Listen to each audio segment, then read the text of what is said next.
Halo, assalamualaikum warahmatullahi wabarakatuh. Selamat sore buat teman-teman semuanya, khususnya yang sudah ada di YouTube Solusi Hutang MB.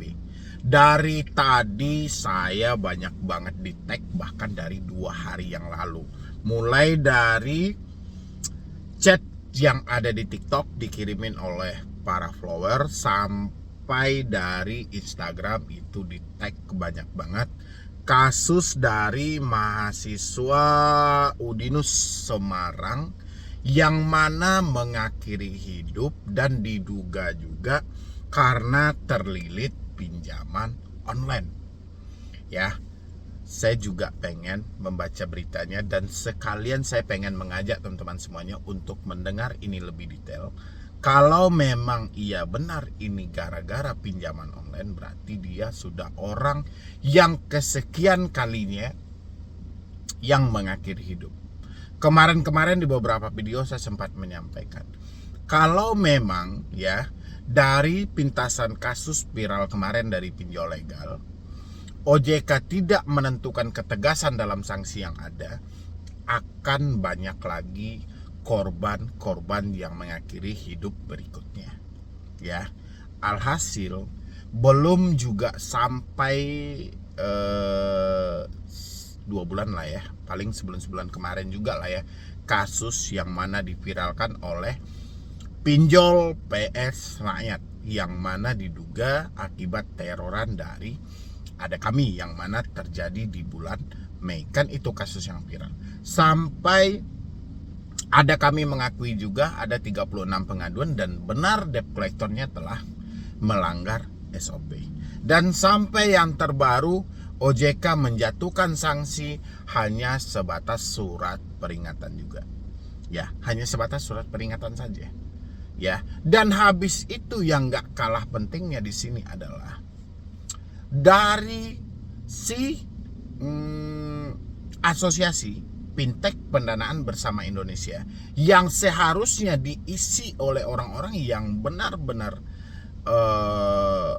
bisa kayak mana ya kita mengasumsikannya. Yang jelas di dalam tubuh AFPI itu sudah diisi oleh orang-orang pinjol. Jadi logikanya kita sebagai masyarakat biasa adalah, apa mungkin pinjol mau mengatur pinjol? Ya, jadi kayak mana tuh judulnya? Bunga pinjol diatur oleh pemilik pinjol, kayak mana? Karena memang pemilik pinjolnya yang menjadi pimpinan dari Asosiasi Fintech Pendanaan Bersama Indonesia. Gitu loh, tapi kita tidak kupas itu, kita bahas soal mahasiswi ini dulu. Kalau memang iya benar, dan saya pengen baca dulu lebih rinci beritanya. Ya, tapi buat teman-teman semuanya yang belum support channel ini, boleh disupport dulu, boleh didukung dulu, mudah-mudahan channel ini makin berkembang. Silakan.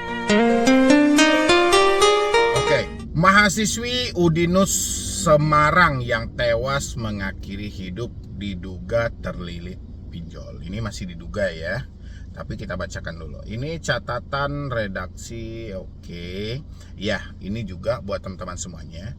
Saya mengambil berita-berita ini atau mengangkat berita ini bukan semata dia viral dan karena bukan untuk juga jadi contoh buat teman-teman semuanya, bahwasannya saya ingatkan, kalau memang iya Anda terjebak di pinjaman online, bukan mengakhiri hidup solusinya, tapi masih banyak. Anda bisa bergabung di grup WhatsApp saya juga boleh, Anda konsultasi sama admin saya juga boleh, Anda hubungi saya via Instagram juga boleh, atau ambil nomor pribadi saya juga boleh, tapi Anda harus menjadi membership di YouTube ini, karena kita membatasi juga oknum-oknum penipu nanti yang ya, karena kita itu selain menghadapi pinjol debt collector, ada juga lagi yang lebih berbahaya lagi, yaitu satu lagi aliran sesat, yaitu joki pinjol gitu ya.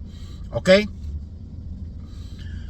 Mahasiswi Universitas Dian Nuswantoro Udinus F24 yang meninggal di kamar kos diduga terlilit hutang dari pinjaman online atau pinjol. Diduga dia memiliki masalah keuangan, ini masih diduga ya. Kapolsek Tembalang Kompol Wahdah mengatakan polisi telah memeriksa sejumlah saksi dalam kasus kematian korban, yakni ibu kos dan pacar korban. Dari keterangan pacar sih ada masalah keuangan pinjol gitu, tagihan-tagihan pinjol. Terus dari surat tagihan yang ditulis itu ada keterangan masalah keuangan di tempat kerja itu, ujar Wadah kepada wartawan Kamis. Meski begitu, polisi tidak akan melanjutkan kasus ini sebab ini merupakan kasus mengakhiri hidup dan jenazah sudah dikembalikan kepada pihak keluarga. Oke. Gini ya, Bapak polisi sebenarnya harusnya jenazah dikembalikan kepada keluarga. Cuman Bapak polisi tetap harus melanjutkan kasus ini. Ya, kalau dibilangin kita tidak melanjutkan kasus ini, jenazah dikembalikan ke pihak keluarga, oke. Yang almarhum, oke, kita kembalikan ke pihak keluarga supaya dikebumikan nanti, kan. Tapi yang kasus soal teroran pinjol ini tetap harus dilanjutkan karena kasusnya belum berhenti.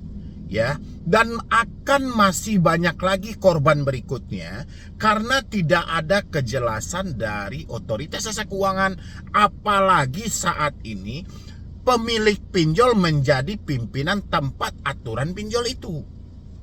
Ya, ini makin ngeri. Jadi kalau ada beberapa kasus yang ditemukan di lapangan, orang mau mengadu kemana lagi? Ya, jadi minimal dari kepolisian saya juga berharap ya, mau dari Mabes Polri-nya nanti di Polda Metro Jaya, apalagi itu sudah pusat ibu kota negara gitu kan, Polda Metro Jaya gitu kan, itu memang harus dilanjutkan hal-hal ini. Ya, soalnya selama ini sudah banyak korban akibat pinjaman online ini, tapi tidak pernah terbongkar oleh kepolisian pinjol mana yang melakukan teroran terhadap korban ini sehingga mereka nekat mengakhiri hidup seperti itu. Memang ini adalah pilihan, tapi ada tekanan. Ya, mungkin dia memilih jalan yang salah itu disebabkan ada tekanan dan teroran. Kayak gitu loh. Jadi kalau misalnya dari kepolisian bilang oke, kita tidak akan melanjutkan kasus ini dan jenazah akan kita kembalikan kepada keluarga mereka, oke, itu nggak ada masalah. Tapi kasusnya tetap kita lanjutkan. Dari mana sih sumber pinjolnya? Kan bisa diakses dari handphonenya. Pinjol-pinjol mana aja? Kan ada riwayat tekanan dan teroran. Ada riwayat jatuh temponya seperti apa. Ini penting loh gitu loh. Ya, jadi kalau semuanya harus dihentikan, ini kapan permasalahan ini akan berakhir? Yang ada makin banyak terus korban-korban berikutnya. Masyarakat sudah tidak percaya lagi ke OJK ataupun FPI. Masyarakat hanya mengandalkan satu instansi lagi, yaitu dari pihak kepolisian, ya, bahkan sampai ke DPR, sampai ke presiden sekalian gitu loh. Oke, kita lanjutkan dulu. Kita nggak sampai ke sana karena kan ini kasusnya mengakhiri hidup. Oke, jenazahnya akan dibawa keluarga. Kita nggak sampai menyelidiki pinjol. Dijemput keluarganya dari Kalimantan. Aduh. Yang diketahui seorang mahasiswi perguruan tinggi di Semarang ditemukan meninggal dunia di Tembalang, Kota Semarang. Ia diduga mengakhiri hidup, meninggalkan surat wasiat untuk keluarga dan teman hingga kekasihnya. Nanti surat wasiatnya di sini aja ya, saya panjangin ya. Saya tidak bacain ini satu persatu. Peristiwa itu terjadi pada Rabu tanggal 11 bulan 10 malam di sebuah kamar indekos di daerah Bulusan, Kecamatan Tembalang. Ia meninggal dengan posisi terlentang di atas kasur. Oke. Kalau sudah seperti ini, siapa yang salah gitu loh. Ya. Kita salahkan si korbannya, oke. Almarhumnya, karena ketidaksadaran dia, ketidaktahuan dia dalam meminjam sehingga mengakibatkan hal seperti ini. Oke. Harusnya ini disalahkan adalah penyedia layanannya. Ya, siapa yang menyediakan layanan ini? Mulai dari pinjol, dan siapa yang mengizinkan ini? OJK. Siapa yang membuat aturan ini? OJK dan FPI. Ya. Kita salahkan yang ini. Kenapa orang-orang selalu mengakhiri hidup, jalan terakhir mereka ketika sudah dihadapkan dengan pinjaman online? Padahal kalau kita melihat lagi beberapa kasus, di kasus pinjaman dana kur gitu loh, program yang disubsidi pemerintah, itu kan bisa disebut sukses. Ya, walaupun masih ada segelintiran orang yang telat bayar, macet bayar, itu nggak ada masalah, tapi masih dikategorikan sukses. Kenapa kasus pinjol sejak kemunculan sopir taksi di 2019 sampai sekarang saya membacakan hari ini tidak pernah berhenti? Masalahnya cuma satu, akibat teroran dan desakan hutang. Ya, berarti sudah jelas kan permasalahannya dari mana? Permasalahan karena ada teroran. Ya, karena ada intimidasi, karena ada tekanan. Itu permasalahan. Ya. Kenapa OJK tidak mampu menyelesaikan ini? Kenapa FPI tidak mampu membongkar hal ini? Kenapa pihak kepolisian juga tidak bisa memasuki ranah ini? Ada apa ini? Gitu loh. Ya. Jadi seakan sangat murah harga nyawa seseorang, di mana hak azazi manusia itu sebenarnya gitu loh. Ya. Kok harga nyawa bisa aja dengan harga 500.000, dengan 1 juta. Begitu juga dengan Anda sebagai oknum debt collector. Ya. Anda berpikir nggak sih Anda bekerja dengan siapa? Persi penagihan Anda itu seperti apa?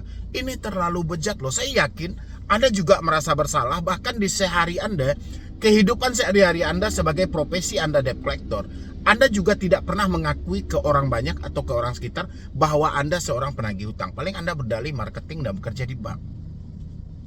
Ya, coba Anda pikir, saya tahu di Indonesia ini minim lapangan pekerjaan.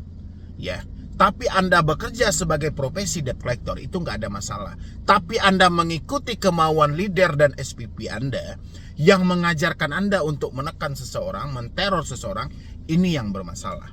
Ya, jadi tolong Anda perbaiki hal itu untuk para debt collector. Cepat atau lambat Anda akan menerima risikonya nanti. Kalau sekarang mungkin Anda enak.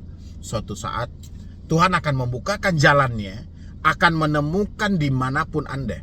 Ya, kalau memang Anda yang melakukan, Anda yang bersalah, Anda akan dimakan oleh diri Anda sendiri dan pekerjaan Anda sendiri hari ini. Kita cuma menunggu waktunya saja. Dan untuk teman-teman yang lain yang baru telat bayar, yang gagal bayar, dipinjol, saya selalu menekankan buat teman-teman semuanya, stop memikiri debt collector kapan datang ke rumah. Saya minta buat Anda yang sudah tidak mampu, sudah tidak sanggup melakukan pembayaran di pinjaman online, putus komunikasi Anda dengan pinjol hari ini juga. Ya, udah nggak ada celah lain. Harus Anda putus. Ya, harus Anda hentikan. Kalau nggak Anda putus, dampaknya akan seperti ini. Setiap hari Anda melihat teroran, setiap hari Anda melihat tekanan, Anda tidak akan tahan, Anda tidak akan sanggup. Ya, Anda harus tentukan keputusan yang terbaik dalam hidup Anda. Ingat, selain Anda telat bayar menghadapi debt collector, Anda juga diincar oleh aliran sesat, joki pinjol, penghapusan data, mengatasi hutang. Anda juga sedang diincar, Anda sedang disorot. Kepanikan Anda keuntungan bagi mereka. Ya. Dan sisanya buat teman-teman yang lain boleh isi di kolom komentar apa yang menjadi sumber permasalahan. Kalau memang permasalahan Anda tidak bisa terkaper oleh perasaan Anda, coba kaper dengan logika Anda, pasti Anda akan menemukan jalan yang terbaik. Ya, sisanya saya tunggu Anda di dalam grup WhatsApp saya. Tinggal klik tombol gabung yang ada di bawah nama channel. Ya, jangan sia-siakan nyawa Anda gitu loh. Ya, Anda nggak bisa membeli nyawa dimanapun. Jadi jangan sia-siakan hanya sebatas permasalahan yang ada di dunia ini. Ya, apalagi hanya sebatas permasalahan utang. Anda hanya bertentangan dengan harga diri yang Anda bilang nama baik. Ya, padahal nama baik itu Tuhan yang menentukan. Di hadapan dan di mata Tuhan kita sama. Nggak usah kita pedulikan omongan orang, nggak usah kita peduli ucapan orang. Ya, sudah saatnya Anda berpikir dengan logika. Saya yakin Anda mampu, saya yakin Anda bisa. Stop menyesali apa yang telah terjadi, perbaiki hidup Anda buat ke depannya. Ya, jadi sekian dulu dari saya, Mendy Brony. Wassalam.